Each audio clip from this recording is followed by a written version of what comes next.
Okay, a reminder for those just come in, please turn off your cell phones. No video from your cell phones, and we'll have a statement from Coach Schlossnagle and then open it up for questions for the student athletes. Jim, congratulations. Thank you.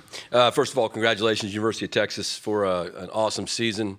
I want to specifically congratulate Austin Todd. I mean, been a part of competing against that young man for 6 years now between TCU and Texas A&M. What he's done with his career is just emblematic of everything that college baseball and college athletics and being a student athlete, as far as I know, should be about. And of course, we have a lot of guys like that too, but I'm a big fan of his, and the fact that he's back in that ball game, hitting the middle of the lineup for his team in the College World Series is pretty awesome. So excited for our team to continue to play. Micah was great.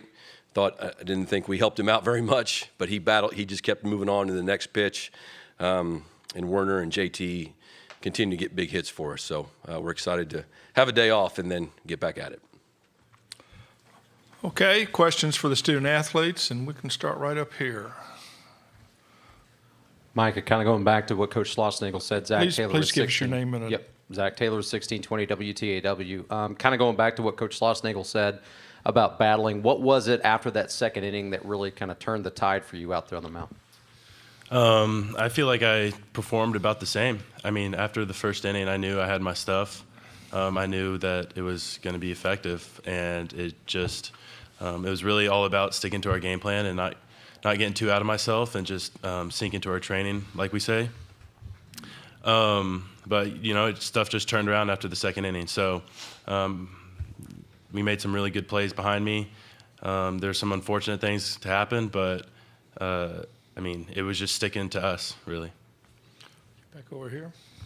Mark Garland, CWS 247. Jordan, can you tell us a little bit about yourself and your teammates' approach at the plate today and being able to get deep into those counts and then continue to win battles?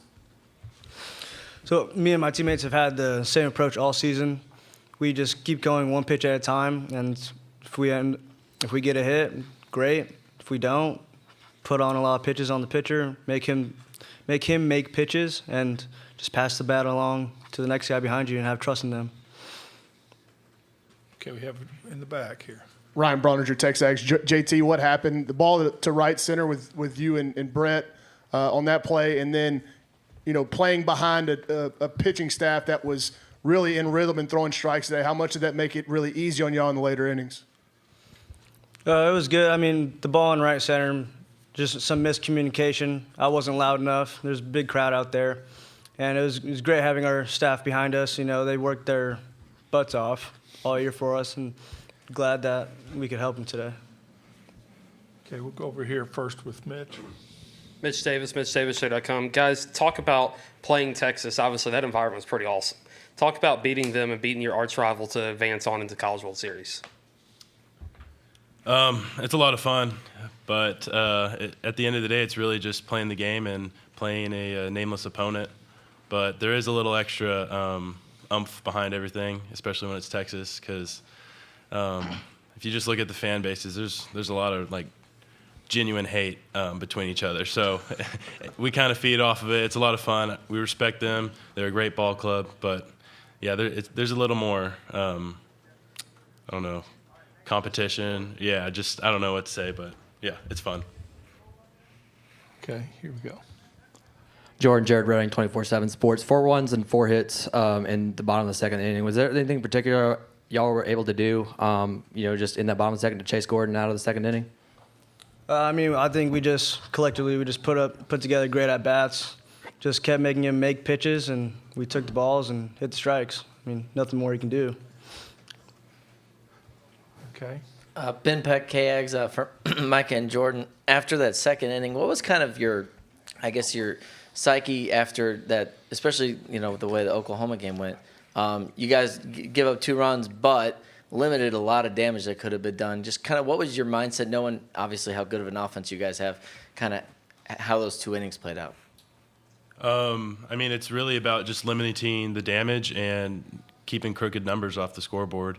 Coach Schlossnagle came up to me after the first inning, just encouraging me, saying, way to limit the damage, we got you. Just keep doing you. And so that gives me a lot of confidence. And obviously our offense is incredible. And so I know that 1 or 2 runs isn't going to be the end of the world for us. So I just know I just got to keep going out there and compete. Okay, Olin? Yeah, Olin Buchanan, Texags. Micah, could you obviously had a strong performance, but then could you speak to the performance that Jacob had to come in and relieve you in that inning and get out of it without any runs coming across? I mean, it's exactly what we needed and more, honestly. I mean, that inning could change around the whole game. I think it was bases loaded with one of the best hitters in the country up to bat, and just for him to attack him, fastball, just showing no fear at all. It's inspiring to our staff, and it's something that isn't just going to affect this game. We're going to be able to use that momentum and just learn from it for the following games. Okay, back here. Hey, Micah, Max Olson from The Athletic. What was it like to just be back on this stage and coming from Texas Tech, and just what's your experience been like playing with this club? It's super exciting, and I'm blessed to be able to, play with this club. I love this team. I love the staff.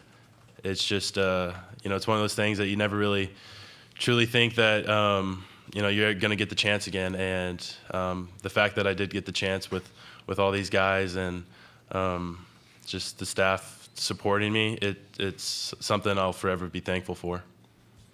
Okay, Travis. Travis Brown, Bryan College Station Eagle. Jordan, 9 RBIs through the last couple weeks of play here. I know the 2 home runs. What's been different? What have you done the last couple weeks that's kind of caused that little bit of a spark late? Personally, I don't think I'd change anything. I just think I've been putting together great at bats. I feel like all year, and it's finally starting to pay off. All my hits right at people and stuff like that, and they're all finally starting to drop for me. Okay, guys, congratulations. We'll see you on Tuesday. Yeah. Thank you. Okay. Thank you. Reminder, the locker rooms are closed, and you can check with Thomas, Dick, and the Aggie SID staff if you have any other requests. Thank you. Start with Travis and then Olin. Travis Brown, Bryan College Station Eagle. Coach, the 12-pitch at bat with Trevor, is that how have you seen that kind of develop into his game where he can get that deep, and how important was that to the ultimate outcome? Well, obviously, it's important. 2-out hitting was a big part of the game. It's a big part of the reason we lost the other day. We gave up 7 runs with 2 outs. So pitching, defense, and timely hitting is what you're looking for. We knew Werner, throughout the fall and going into the season, if he was healthy, he does a really good job of knowing the difference between a ball and a strike. Now, he swung at ball 4 several times in that at-bat, but he's normally, he doesn't swing and miss much. And he hasn't had the at-bats everybody else had because he's had so many injuries this year. But I believe he's an SEC Player of the Year type candidate next year if we can get him back. But it certainly was a big hit today. And he made a couple really nice plays as well. Olin? Well, I was going to, follow that up with a couple things, Coach. First of all, would you look at that at bat and kind of feel like that's kind of a microcosm of what your season has been in that one at bat? And then I was just going to ask about Palish and your decision to bring him in, and why at that point. Yeah, that's been our offense all year. I looked at Danny in the ESPN Danny in our dugout and said, I hope you get paid by the hour because you're going to be here for a while between these 2 teams and especially our offense. We play some long games. And Palish, that was easy, super easy decision. That's our game's in question, our season's in doubt, and you got to go to him right there. Faltine actually handles right-handed pitching better than he handles left-handed pitching, so that was the thought process. And I knew Kennedy was coming up soon, so that would be a better matchup. They're all right-handed for the most part. So, but that was our best guy at that time. Kind of kicking myself. I should have taken him out with 2 outs and nobody on in the 8th against before Hodo came up. I was trying to limit his pitches, but other than that, he did an awesome job. I think the story of the game, other than us, is we made pitches to Melendez. It's 1st and 3rd, nobody out, and he's up in the first inning. And then I think the next time he's up, or the 3rd time he's up, the bases are loaded. So it's Golden Spikes winner, and we executed pitches against him, and he's a great hitter, going to have an awesome career. But that was a massive part of the game. Okay, Zach. Got Zach right here. Okay, go back. Ben Peck, KX. Happy Father's Day, by the way, Coach. Thank you. Same to y'all. With Micah kind of talked about it, feeding off the fan base. Just what's it like for the team? You think to get a win here for the first time since 1993, so uncharted territory for a lot of Aggie fans, a lot of new Aggie fans, and obviously to do it against Texas. Yeah, I mean, I think that's great for the fans. Obviously, I haven't been at Texas A&M long enough to. I mean, I know it's a big deal. I'd rather win a national title, and so if that comes at the expense of winning the game against Texas or whomever, then that's great.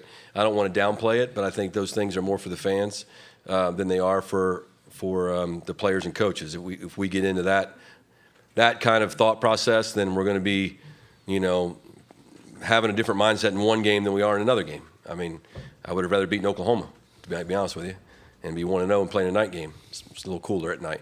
But no, I mean, I get it, and it's fun. It's fun to hear the fans going back and forth. It's fun, to have the alma maters sung, or the war hymn, on one side, and the, whatever they call it on that side. I mean, that's great. You don't see that a lot of places, and so to bring that to Omaha is pretty awesome. Zach, do you have something? Yeah. Okay. Zach Taylor with WTAW. Coach, in a format like this, though, how much thinking, how much process goes throughout the game and saying, we want to have a guy like Polish out there as long as possible, but we also want to be able to save our bullpen. I mean, how much back and forth does that go in your mind during the dugout? A lot. When you get it to 9-2, 8-2, but you respect.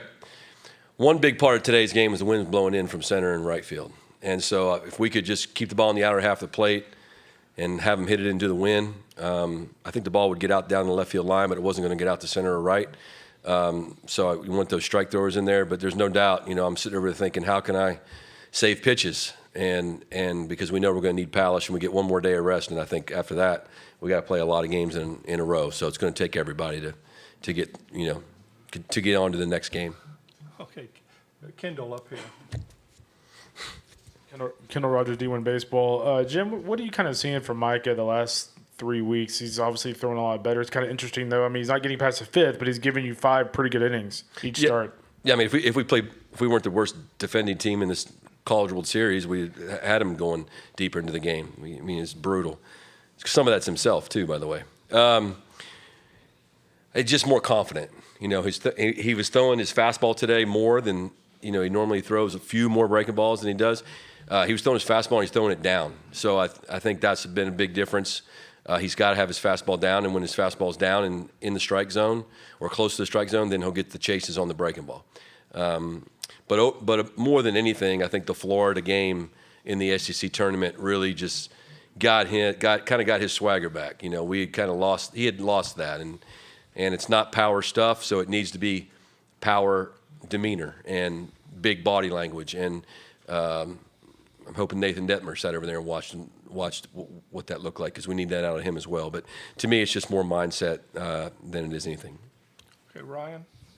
Ryan Brodinger, Texas Aggies. Coach, do you think Dylan Rock's getting closer? I thought he had some good swings today. And then what's the plan pitching-wise going forward? Have you made a decision on a Game 3 starter? No, I have not made a decision on Game 3 starters. I mean, I want to watch these guys play a little more. Haven't done as much research on Notre Dame as I need to, so I'll get to watch that, a little bit of that tonight, and then have a lot of time tomorrow to do so. I think Rock's taking better swings. His last 2 at bats, he hit a ball to right field, stayed on the baseball really well, and then took a walk or hit by pitch maybe against Morehouse. Again, they call it an average for a reason, so he's due. So I anticipate him having a great game next time. Okay, Mitch. Coach, Mitch Davis from MitchDavisShow.com. Just a quick follow-up. Coach, how do you manage the team in the environment that was? Because obviously guys are fired up, the fans are fired up. What kind of approach do you do to coming to that Texas game? Also, how do you feel about them coming to the SEC and making the SEC all that much better in a couple of years?